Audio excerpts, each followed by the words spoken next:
ProWrestlingCheat.com.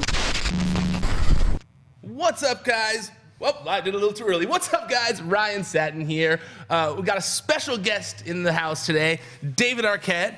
David, thanks for coming. Thank you. Thanks for having me. Now, the main reason I wanted you here today is because, I mean, obviously, for wrestling, is that behind you? Exactly. Yeah, exactly. So GCW, this weekend, they've got Joey Janela's LA Confidential live on Fight TV. You can order it there. Joey Ryan was going to be in a match against Nick Gage. Joey got injured. Last-minute replacement for the GCW World Title match, David Arquette. And it's crazy because Nick Gage, who's your opponent in this match, I mean, this guy is a man who went to actual prison for a few years. He's known for death matches. I don't even have a mugshot. A celebrity without a mugshot? I know. That's crazy. I know. But I mean, okay, when they first presented this idea to you, what was your initial reaction? Man. My initial reaction was hell yeah, because I was supposed to be part of Lost in New York, but I couldn't do it for whatever reason. I ended up whatever, but yeah. So they said, yeah. And then I started doing a little more research about it. I was like, what have I gotten myself into? I mean, I knew of him, but I wasn't really familiar. You know, there's so much out there nowadays for a wrestling fan just to be getting back, not back into it, but back like into all of it. You know, well, it's not I'd easy. always pop in for little stuff like along the way, but I'm not like the hardcore wrestling fan. I've always loved wrestling, but well, the Indies is a completely different beast. Yeah. You know, I mean, if you're someone who's more of like a TV watcher, WWE, yeah, exactly. You know, someone who watches wrestling that's on TV. I think a lot of people like that, the Indies are a foreign concept to them, especially the current incarnation. You know, the old school version where it was like much more of like not as hardcore, fast action packed wrestling as it is now. I think it's a culture shock to a lot of people. It was a culture shock for me coming back to it and seeing some live shows. I was like, oh, wow. And just like what they're doing at Ring of Honor and NXT, and you know, I know those are the bigger levels of it, but it's amazing what those guys are doing now. Oh no, athletic wise, it's nuts. You know, I took my dad to a PWG show, and he watches Raw religiously, Smackdown too, for the most part, pay-per-views and all that kind of stuff. So he was like expecting that kind of a show when I took him, and I remember, I'll never forget his face. Like it was the very first match there, and you've been to a PWG? I haven't. Oh, you haven't? No, I've been to bar wrestling. I've been to like some other ones, but not. So PWG before it moved to its current location was a much smaller place, similar to bar wrestling, was very, very packed in. And I remember like the very first match, the bell rang, and the guy threw his opponent out of the ring right onto my dad, like in the front row, and then power bombed the opponent right into the turnbuckle, and my dad just freaked out, just like, oh my god, this is so different, this is crazy, you know. So yeah, I can imagine someone like you who did have who's never like a indie wrestling guy. It's gotta be crazy, especially now that you're gonna be going up against a guy who's known for death matches. I mean, I know that you like watching wrestling. I know that you since you've come. I've never been like a hardcore guy, no deathmatch guy, no. But I'm doing a documentary right now, and in the process, we went to Virginia and we did a backyard wrestling match because we wanted to start sort of from the bottom and like work our way up and just sort of explore the whole wrestling world. We went to Tijuana as well. So at the backyard wrestling match, I kind of had a little taste of a a backyard version of it.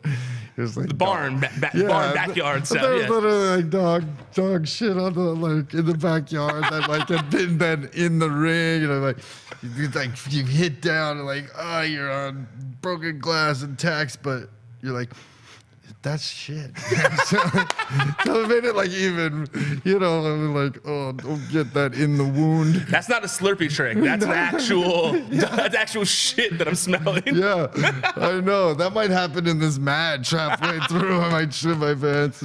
But when you did that when you were in Virginia, I reported on it at the time because I look at like hardcore. You hear about all this stuff. I was I saw the pictures and I was like, man, Derek Het's going to get into wrestling again? Like, cause that was the first like little taste, little thing. Totally. And I remember at the time I saw the pictures and I reached out to, I think one of the people who was there, and they were like, dude, he's not playing around. Like, he's real serious about this. Like, he wasn't just coming here and doing a few things here. He was, you know, going to the point of like exhaustion, like where he was like almost vomited because he was going so hard. And I remember being like, I was also that's awesome. totally out of shape at that point. I hadn't started really training yet, and yeah, it was tough, man.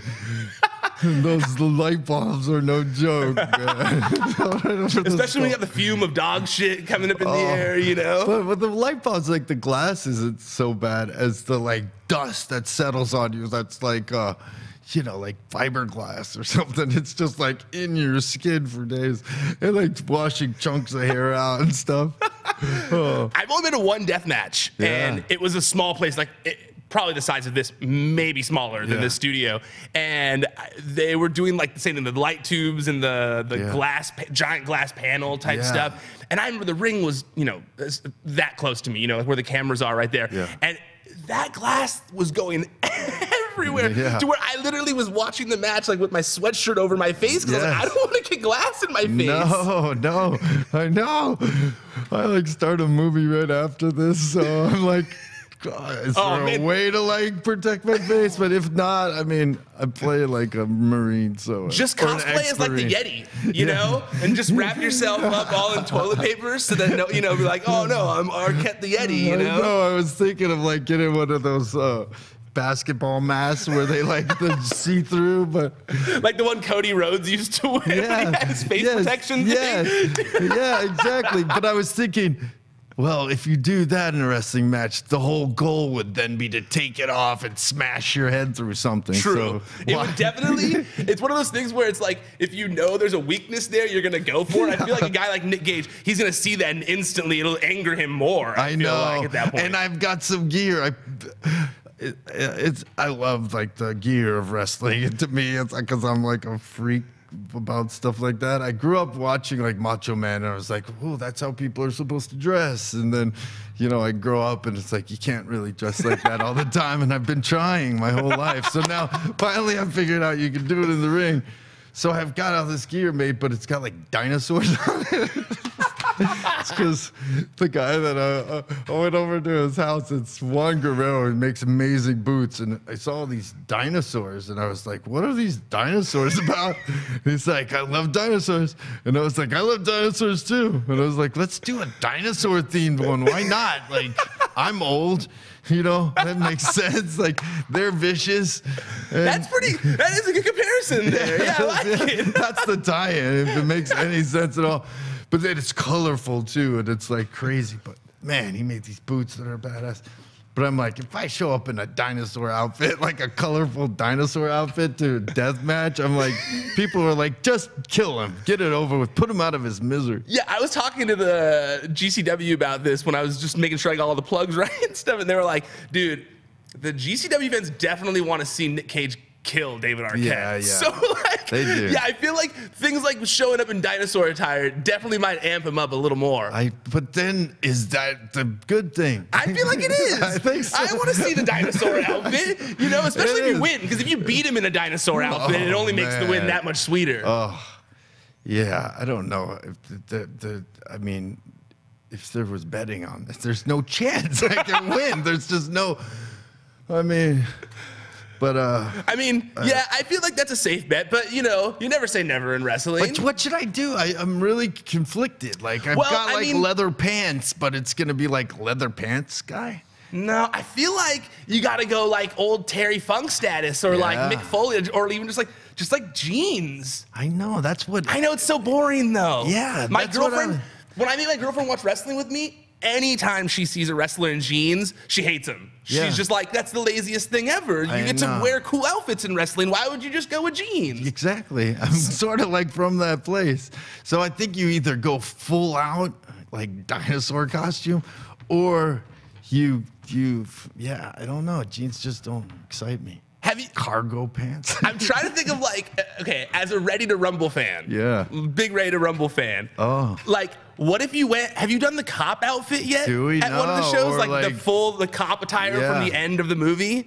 Yeah, I know. I feel like the law, as the law. Or like go as Dewey or something. Dude, if you went as Dewey, like in the cop attire. Yeah. I feel like that crowd would go insane. Yeah. Because I feel like Ready to Rumble is one of those movies that it didn't necessarily do great at the box office, but I feel like it's one of those movies that has gained like a cult following after all this time, right? I mean, it's got Macho Man in it. I'm a Macho Man freak, so yeah. I mean, just the fact that Macho Man's in it alone. John Cena's a background extra in the weightlifting scene and everything. Yeah, you know all the stats. No, I totally do. You do. Well, it's funny. Like before you decided to get back into wrestling, I happened to. I told my girlfriend about the movie Ready to Rumble, and I tried to get her to watch it with me, and she was tuned out like 10 minutes in, like passed out over it, or on her phone, fell asleep. But I kept watching it, you know. And then I got all fired up for my podcast, and I was like, guys, I know what we need to do because we're all kind of like writers, you know. Yeah. I was like, we need to write a Ready to Rumble script. Let's make a let's try and crowdsource. Like even if we do like a live reading, let's do it. Yeah. And then I pushed them. One of my co-hosts was down, and then like I wrote like a rough outline. Yeah. And then I tried to get them to help me, and then they all just got over it, and we lost steam. But I talked about it on my show for like a year. Oh, man. I wrote out a whole thing. Like, well, it's not super long or anything like that. But like, I feel like it could easily be done with, like you said, like even John Cena was in the original. You could play off of that a little bit. Oh, totally. I would be the washed up wrestler now and bitter, I think. Well, I don't know if we could get Scott Conn though. I tried to get him in the documentary and he's like, dude, he's really like, he loves writing plays and like doing serious acting. I mean, not that I think you could do both personally, but he was like, he wouldn't even do a documentary? He's not. He was the. You know, he's a black belt in jiu-jitsu. He's like, you know, he's one of those like, man, wrestling's not my thing kind of guy. I like your impression of him. Yeah. He's like, not for me. But I was still thinking, and I'm still considering. And I hope he hears this. That I bum rush him up on like, cause he's a surfer too. Like bum rush him in Malibu and being like hide a camera back there. Why won't you talk to me about wrestling? What's the matter with you? GoPro on the board. Paddle up to him like, hey, dude, what's up? Exactly. That's a bummer, man. That like put a whole damper on my entire Scott Conn thing. He's amazing, guy. No, he seems like the coolest. No. Coolest. But because I feel like the other people in Ready to Rumble would be down to do something. Yeah, totally. Even like a skit or like a live reading, like a fun thing. Like, I don't know. I think he might be like, we could write something where he's just like, I'm not doing this. I'm not going back there. Like he could be the fan that's not into wrestling anymore. Like I grow up. You know what I mean? Totally. So it could just be a little part where maybe we could get him. See, now I feel like I have to fix my outline because my outline initially was that Dewey was the bitter one, like you just said. A bitter. Dewey's not in it, bro. No, well, it's the law, bro. It's Gordy Boggs. Oh, sorry. Did I say Dewey? Yeah. I meant Gordy. I'm sorry. You said Dewey earlier. No, Dewey cat. Excuse me. The cat. Sorry. Building. Gordy. Yes. Duh. That was offensive of me. Extremely. No, I'm offended myself there. No, is that Gordy has like, you know, WCW got bought out.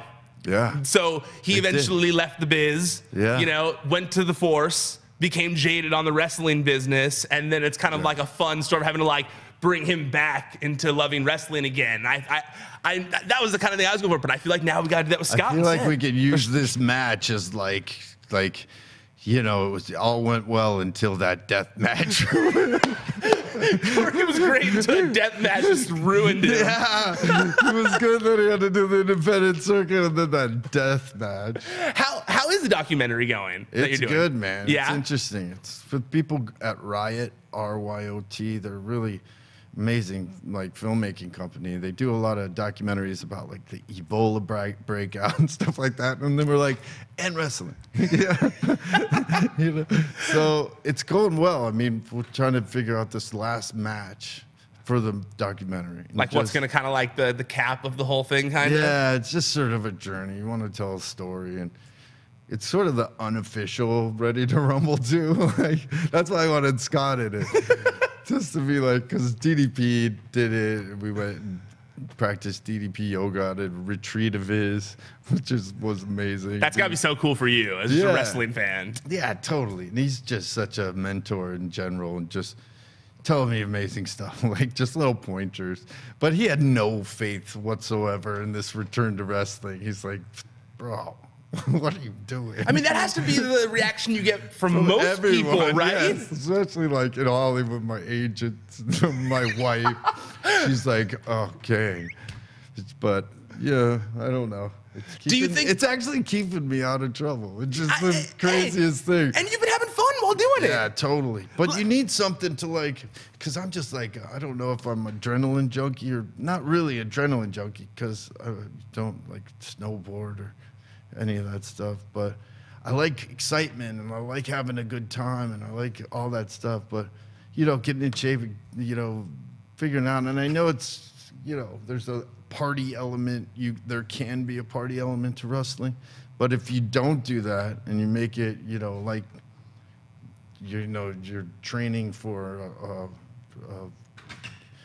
like a real fight, which it's kind of like I am. Yeah. You know what I mean? Yeah. You are, This guy might throw you through glass. I know. I hit the ropes wrong yesterday and like snapped my neck, I'm just horrible at hitting the ropes. Like all the wrestling actual technique stuff, I'm just terrible at it. You know what I'm not terrible. I've been trying.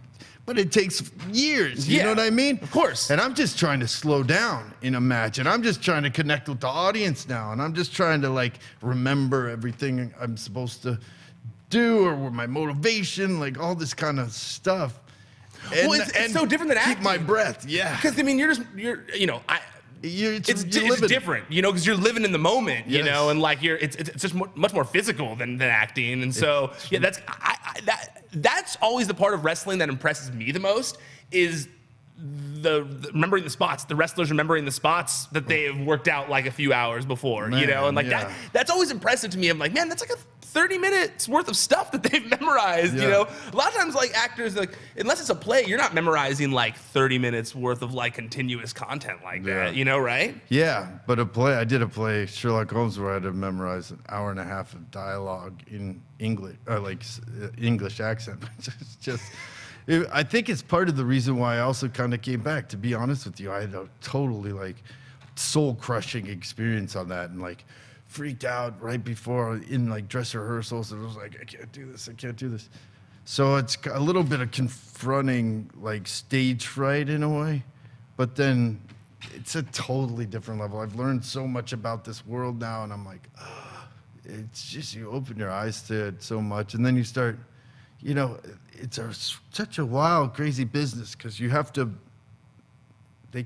even what you learn training, you can't learn until you're right there, and like and then you're there a bunch of times, and you're still not catching little teeny intricate stuff, like just construction of the story and all that, and like where you are in certain parts, and the words that they use to describe stuff, because they speak in a shorthand. So all these little things that I'm learning is like, wow. Yeah, totally. I also think one of the things that a lot of people don't, and you obviously wrestled in the past before, but like how important the referee is too, and things like that. Unbelievably important. I feel like some people don't realize how crucial the referee is to a match. Oh yeah, they can ruin it, or they can make it elevated so easily, and those guys work their asses off. They work their asses off. They have to be in incredible shape too, and they should be, because you are running around. They have to like be there, and like, I don't know. They have to know everything that's going on, really. Totally, 100%. And make sure people are safe and like not call things the wrong way. It can ruin everything. Katie Arquette just won up in Pittsburgh, and I was there, and I refed. I came in as a surprise ref, and I was like, you want me to do what? Like, it was right at the end, so I didn't have to do much. But even just that, like, okay, it's a 2 count, whatever. I don't want to say anything too much. I remember I know that exact same fear, because I've had to referee one match one time. It was a thing that used to be out here called Freak Show Wrestling with Sin Bodie, and I literally he was like, hey, do you want to do a guest referee thing? I was like, yeah, sure, that sounds fun, you know? And then I got there and like minutes before, it was like, oh, by the way, it's a dog collar match.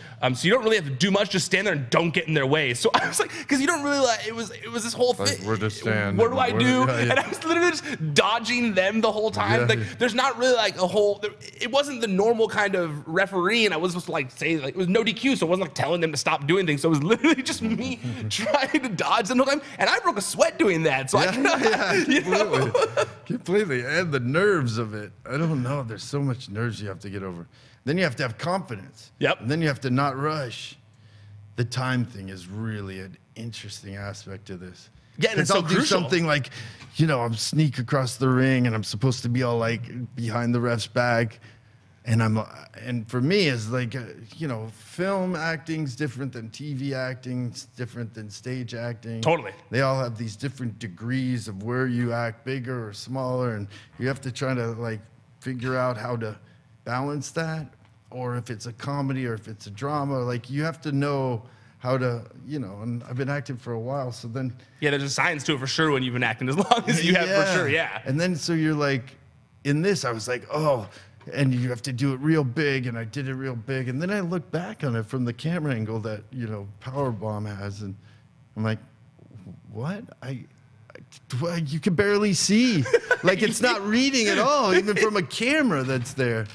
So you have to be really big. So now I understand, like, why when they, you know, are shooting close-ups in, like, WWE, that people are like, wow, it's so big and over the top, but it's not if you're in the, you know, balconies and all that. Totally, yeah, no, absolutely. I do think that's a undervalued tool that the wrestlers have. I mean, like, that's not an easy thing to play to the person that's in the very last row. And I've been in that very last row before, and they do. It's like you can still enjoy what you're watching. So yeah, it's hard for sure. Yeah, I think they don't get nearly as much credit as what incredible actors and entertainers they are. You know, that's been like one of my big like gripes through this process. Has been like, why doesn't Stone Cold or Mick Foley or, you know, Jerry Lawler, all these guys are regulars on shows? They're such amazing talents, and it's so like short-sighted of these people not to like Hollywood, not to cast them in these interesting roles. I mean, you know, they could do drama, they could do comedies. They're just, if Stone Cold alone on something, I would just roll a show. Like, it's amazing to me that I'm the exact same way. I mean, I used to work at TMZ, and when I started there, they were like, just find a niche, find something that you like and work on it. And so I was like, well, I'll just work on wrestling stories. Great. I can go talk to Stone Cold and people I like. Cool. Yeah. And so that's literally like was my beat. That's why I then left and started a wrestling site.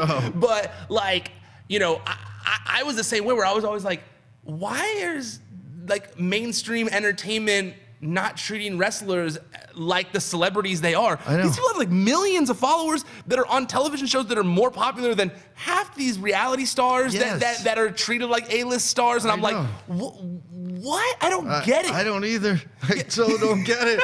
But it's also this weird thing where the more you get into wrestling, like, for one, LA's and Hollywood's just a bubble, such a bubble. And you go outside, you're like, you know, and I've traveled around before. I was born in Virginia and moved to Chicago and then grew up in LA. But when you like live in LA and that's your world, and you know, it's all completely liberal. I mean, I'm liberal, but you know, when you get outside and you're like, oh, okay, well, this is different. I mean, different world. You understand why like certain political things are like the way they are, and you have to, I'm open to it all, and you know, this process has also been like, oh, you know, there's different sides to this story, you know, a lot more than I thought before.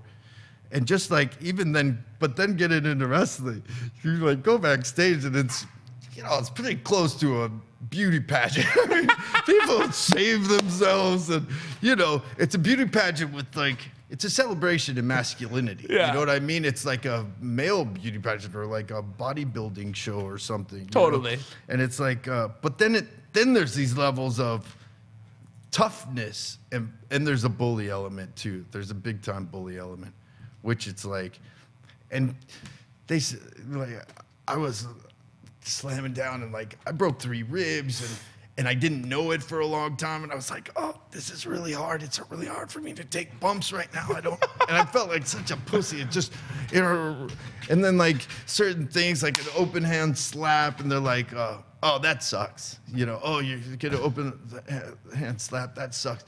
Or like, what was it? Oh, turn around and a slap on the back, and they said, oh, that's dirty. Like, there's these certain words that they're using. Now, sucks doesn't mean sucks. Sucks means fucking hurts. It hurts bad. You know what I mean? But wrestlers don't say something hurts. Yeah. They'll say, oh, that sucks. My back sucks this morning. Woke up, my back's. They'll say aching or something. They won't even say that. Apparently, you're not even supposed to talk about it, really. Yeah. So I was like being a big puss by talking about it. But then all these things, and dirty means like, that hurts too. It hurts too, and it's humiliating. You know what I mean? Like, so there's all these things that you gotta learn. So then when I started hearing it, like, oh, that sucks. Like, oh yeah, that sucks. And I was like, oh, they're saying hurts. Like a light bulb popped over. But it's funny, but then, I don't know. Then you kind of get into that mentality where you're like, yeah, that sucks. You know, makes you tougher or something. But I feel like that's easier than the old school lingo, because they used to do that weird carny speak that I would never be able to understand. I wish, oh man. You wish you could. Me too. I honestly, wish I could too. I wish they just had it like, you know. A book somewhere that you could read. Just like, you know, you can look up accents online. If you could look up old carny lingo. 80s carny speak. Yeah, it's like, what's the Cockney slang or something? Totally. And then there's also Yiddish. I love Yiddish. If I hear Yiddish, I just get like giddy because it's like the words are so ridiculous. They're great, yeah. Yeah, and they make them sound like, you know, verklempt and all that stuff. It's the first word that came to my mind too when you said that. Yeah. But there's something about that language that's just lost, or, you know, I guess it's not lost. But it's not as much of a. I mean, yes, it's not lost, but I don't think it's as much of like it's getting there. It slowly fades out. 'Cause I don't think people like in my generation are dropping Yiddish terms or anything like that. You know what a schmuck is? Yeah, of course. Yeah, my dad's Jewish. But do you know what an actual schmuck is? Probably not. It's the skin that is removed from the penis. That is the leftover skin. I'll be honest, that is what I thought in my head, but I didn't want to say it and be wrong. Oh, I'm sorry. I knew it was something penis related. Yeah, but that would be a great like wrestling name. Like the Schmuck. The Schmuck. Maybe that'll be my hardcore name. I remember you had a pitch for a Lucha Underground character back in the day. So I like that you're always thinking of characters. Yeah, that was El Baracho. Yeah, and then some wrestling fan came up and was like, that's my gimmick. I was like, oh, sorry. Didn't know. You know, okay, so before we close out here, because I don't want to take up too much of your time, but you mentioned earlier, you said that, there's an arc of the story, you know, that you want to have an ending, kind of. Like, what do you foresee being like the ideal? If it was your perfect scenario, like what is that like big match that would make the comeback feel worth it to you?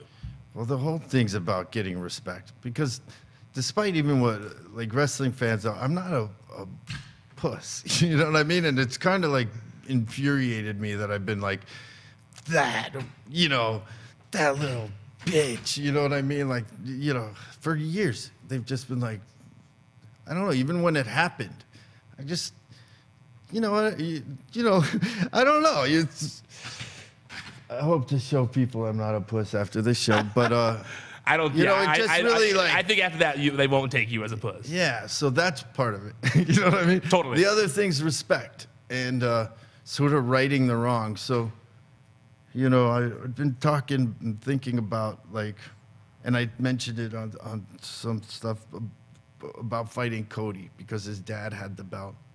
He's one of the greatest wrestlers alive right now. And if I could, like, really do a strong match and show him, you know, if I could gain his respect, I could gain anyone's respect. But he'd have to do it without cheating because he's a cheater. You know what I mean? He's such a cheater. He cheats all the time. And I have a hot wife, too, and I can dress her up, too. Oh, and man. I love Brandy. Yeah, I mean, of course. I'm a huge fan of Brandy's. So I like, Although she cheats too. She's I like, was gonna say, you don't want her there. She's definitely going to be the one. Well, that's I want up my to wife there to shenanigans. make sure there's like no brass knuckles get exchanged or whatnot. Fair enough. That makes sense. No, I think that is a good goal for endgame status. Yeah, you know, his dad had the belt. You know, if it, I don't know what's that. I heard someone owns the belt, but I don't know if WWE owns the rights to the belt. WWE, I think, does own the rights to the belt. Like the image of The it or image, something. yeah. I think they do own the. Well, you can actually, pixelate it. You know, no, they have to because they had it for so long on WCW as like the big. Or sorry, on I know. SmackDown is the. But as if the big you gold have belt. the belt and then it predates, like it goes back before, copyright. I don't know. But it would be amazing 'Cause to a lot see of times- that belt come back to life I'm not and a have belt some guy. more respect, and then treat it the right way and put it on the right people, and have it live somewhere.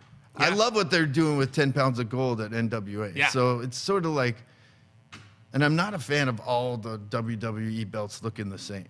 I mean, Totally. it just, yeah. It's The like- big gold belt. I mean, there's no.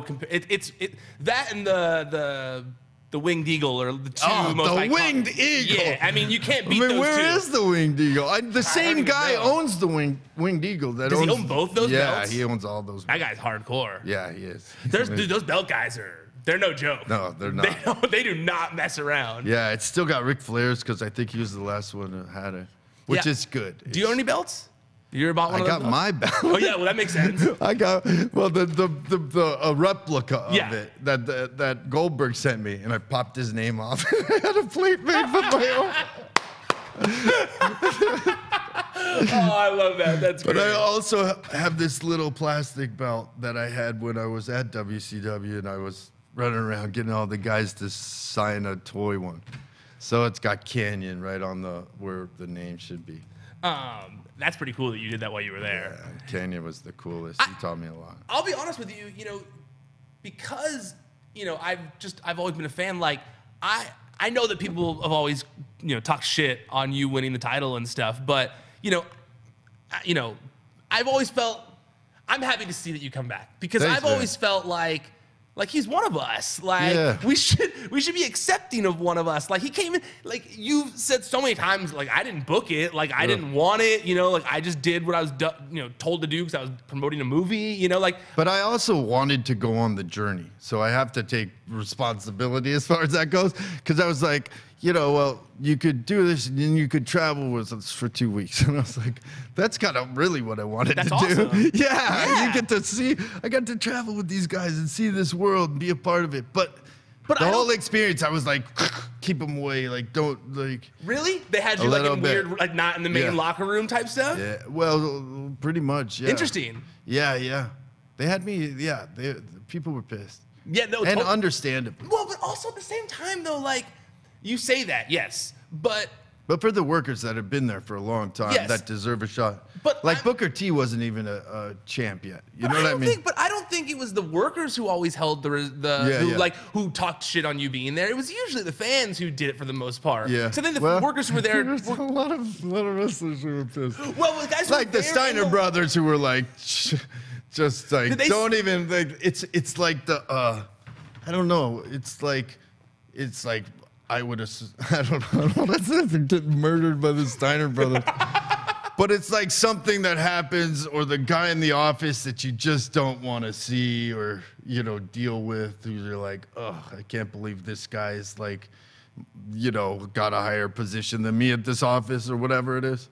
That That's vibe. crazy that even those guys who were, I don't know, you would think like, hey, we're getting publicity off of this. You would think like they'd be into it. It wasn't No, like they were don't. Those guys don't care think about that way. Yeah, I publicity. guess not. Yeah, I guess no. not. They don't even like. Yeah, they don't even want. Like, they wouldn't even talk on the documentary. Really? Yeah. How They many, don't want like, anything. There's to wrestlers do. that have turned down that were like, from Yeah. that. Really? Yeah. That's so weird to me. Like it's so far gone from then. I know. Like who? With no. I'll Yeah. ask when we turn the camera off. We got in a fight with the Nasty Boys. Really? But that was my fault because we were filming. They hadn't checked with everybody and all this stuff. All this stuff happened. But they had walked in before I was like aware, and the directors didn't check with them about getting clearances. And Ricky Steamboat was at the bar, so they should have asked. Absolutely. But then also, I'm like, it was at the bar? It was at the bar, and it was at the, oh yeah, that's Okay, like a yeah, big, okay, yeah. But we were there first, and then they came in, but yes, it was at the bar. I was definitely in the wrong. You know, somebody grabbed me by the neck. One of the Nasty Boys, like henchmen, and he had a big long beard and a mohawk, and he was like huge. And he grabs me by the neck, and I was like, "What's going on?" And they're like, "They threw the camera," because they picked it up and threw the camera. I was like, "What? They're like, they didn't ask to film." Brian Knobs was saying that, and Jerry got all pissed off, and I was like, "Well, you guys didn't ask them to film." I said, "Well, but keep filming." Keep filming. And then I realized this guy's holding my neck, and I grabbed his beard and I said, "If you don't let go of my neck." And then his girlfriend punched me in the ear, and that was the first day of shooting. Oh, that was an amazing way to start, and I did feel terrible. But then I was explaining to those guys, but I did experience something amazing. So I did explain to those guys that, listen, this is a different day and age. You're all celebrities. People could film anything. Yeah. You know, you just can't go like. It's not grabbing 1986 anymore. Necks, you know, but I totally get the bar thing, but it is changed, you know what I mean? And they were all like, "Ricky, what do you think?" You know what I mean? But I was like, "Oh, I'm in the wrestling court right now." I was like, "Oh my God." So there's been little like achievements throughout the little milestones. Like after my first match at Championship Wrestling from Hollywood, I finally felt like I was one of the guys, and that was really, because all the wrestlers were really cool there. It was a fun match, too. I was there for it. It was a fun match. Cool. Yeah, it was a fun match. That was good stuff. Wait. Last part of that story. Yeah. Did they let you use the footage? That was to be determined. But the whole thing What is, did Ricky say, though? What did Ricky say? Cool? Ricky said you should have asked them to film. And I agree that we should have asked them to film. And I said, well, you guys didn't ask them if you could film them? But, well, hopefully the Nasty Boys let you. But we did call beforehand and ask if we could film at the Legends, you know, their event. And they were like, "No." And we were like, "Oh, okay." So then we were like, "Well, we'll just film Eric at the hotel." So that's what we were doing. We're getting B-roll of us like having a drink at the hotel, and we were gonna do the thing tomorrow. And then all the wrestlers came in. It wasn't like after the show either. And you weren't trying to like ambush them with a camera when they weren't looking. Yes. Yeah, totally. So, but I do get it. That's funny. I had the exact opposite situation with the Nasty Boys. They had like a strip club party for WrestleMania weekend once. Yeah. And I went with one of my co-hosts, and they're just gonna be like, "This is gonna be weird. Let's go see what this is." And we were like in the VIP, and they were so drunk, and Brian wouldn't stop asking me to film him chop people.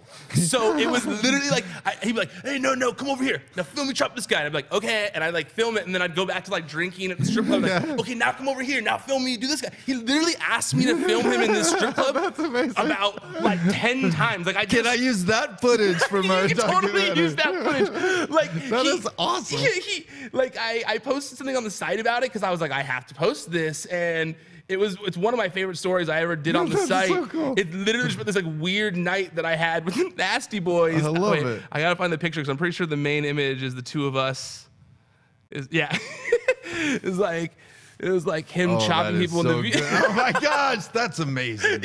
And I love Brian Knobs. Yeah, he was around during the whole thing, and wild night that night in the strip club. So I can imagine that was definitely a wild experience for sure. Yeah. Okay, speaking of wild experiences, guys, you're not gonna want to miss GCW presents Joey Janela's LA Confidential. It's sold out already, but it's live on Fight TV. I believe some of the proceeds from the Fight TV broadcast are going towards victims of the shooting in Thousand Oaks as well, which is really cool. They're doing that. So if you want to kind of help support a little bit and see some cool wrestling, I recommend it. You get to see David Arquette fight for his life.